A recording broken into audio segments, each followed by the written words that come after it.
So, a US think tank attached to the American Congress is talking about a direct fight between Rahul Gandhi and Narendra Modi in 2014, in a week when Narendra Modi says he's going on a 3-day fast to promote communal amity, and now the Congress has retaliated and said that its own leader, Shankar Singh Vaghela, will also be sitting on a fast. Is this fast versus fast, or is it really a farce? The Congress has many serious political challenges ahead. To talk about many of them, joining us tonight, Congress General Secretary and our newsmaker tonight, Digvijaya Singh.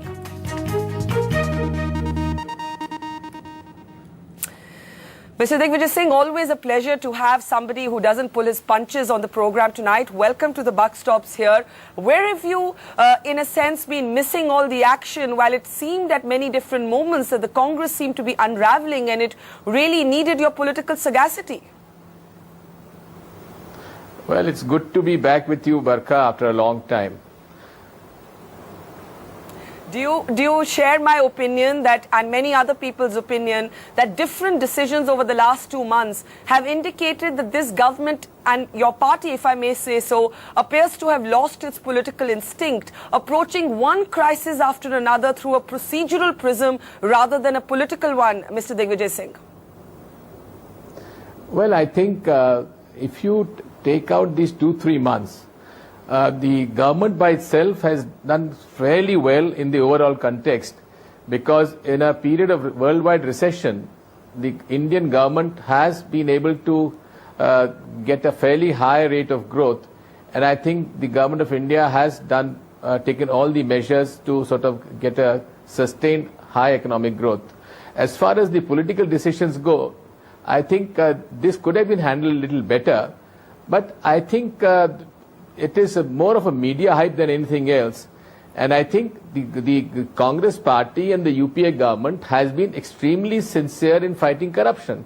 If you see the speech of Mrs. Sonia Gandhi in our AI session in Delhi, Burari, she had outlined a clear-cut strategy to fight corruption. For example, she said there should be no discretionary powers with the ministries. There should be a fair and transparent way of procurement. All these things we have done. In fact, the NSE was in the process of drafting a strong Lokpal bill before the Jan Lokpal bill and Anna team jumped in.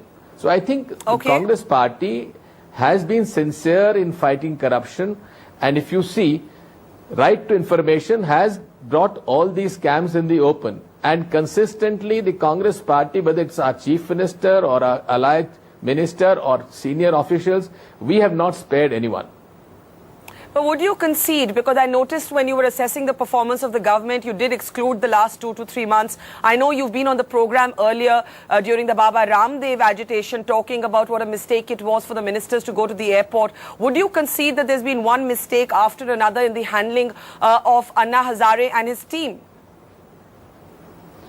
Well, I think this could have been handled better, I've gone on record to say, but that doesn't mean that the intent of the government can be doubted. For example, there was no need for the government to negotiate a dialogue with people outside the government for framing a Lokpal bill.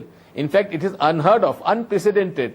But the sensitivity of the Honorable Prime Minister and the UPA government, they broke all norms and allowed the Anna team to participate in framing a Lokpal bill. I think what more sensitivity the government could have shown. Let me ask you, I met Anna Hazare in Raleigh Siddhi just yesterday, and I asked him why Digvijaya Singh had such special affection for Anna Hazare, and he said something quite interesting. He said, Digvijaya Singh is my old friend. In fact, I used to remember we used to work together, and at public functions, Digvijaya Singh would in fact touch my feet out of respect. So how does the same Digvijaya Singh today call me an agent of the RSS? I'd like to ask Mr. Digvijaya Singh that. Would you like to answer Anna Hazare? Yes, of course, I still hold Anna Hazare in the highest respect. Even if I meet him tomorrow or any time, I would certainly touch his feet, because he has done excellent work in the social sector. In fact, he was my member of the planning board of the Madhya Pradesh for a very long time. And I can assure you that as far as Anna Hazare goes, I have got the greatest regard for him. But he's a simple man, he's a good man. And I think he has been exploited earlier also. So you're suggesting, according to you, that it's his team or the people around him that you have a problem with and not with Anna Hazare? No, the point is the Congress party's sincerity in fighting corruption, he must understand. And I think Mr. Vilas Rao Deshmukh, who Anna Hazare knows extremely well, he was able to explain the sincerity of the UPA government and convince Anna Hazare to agree on 3 issues.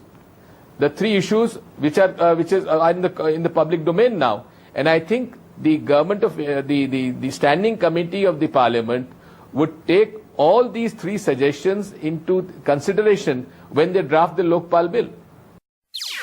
NDTV's cricket app, Android and iPhone. Fastest scorecard, special analysis, and much more. Download free. ndtv.com/apps.